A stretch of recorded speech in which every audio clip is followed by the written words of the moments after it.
La vera sfida è capire che questo Stato è gestito in maniera centralista, anacronistica, fuori dalla storia, e noi dobbiamo tornare a parlare di autonomia.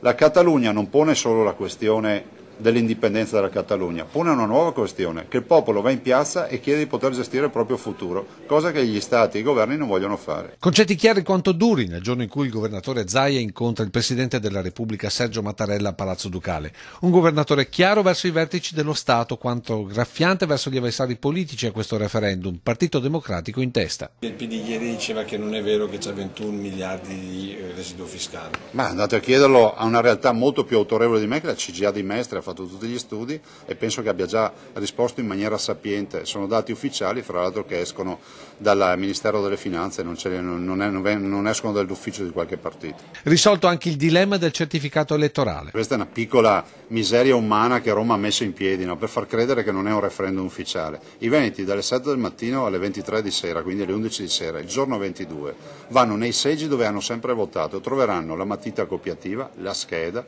l'urna, la cabina elettorale, gli scrutatori, il presidente di seggio e anche le forze dell'ordine che fanno ordine pubblico. Penso basti, no? Si debbono andare con un documento valido e vanno nel seggio indicato da tessera elettorale. Per votare serve la matita copiativa e la scheda. Inevitabile per i cronisti l'accenno su come il Presidente della Regione presenterà al Capo dello Stato la svolta veneta, che non necessariamente dovrà essere come quella catalana. Noi siamo gente pacifica, no? Abbiamo 1100 anni di storia che lo dimostrano. Mattarella, che è il custode della Costituzione, sa benissimo che i padri costituenti nel 1948 hanno presentato una Costituzione che è autenticamente federalista. Einaudi diceva: ad ognuno dovremmo dare l'autonomia che si spetta, e quindi non fa altro che il Presidente della Repubblica, da buon custode della Costituzione, applicare i dettami dei padri costituenti e fare in modo che si abbandoni questa gestione centralista della Costituzione. Il problema è già risolto.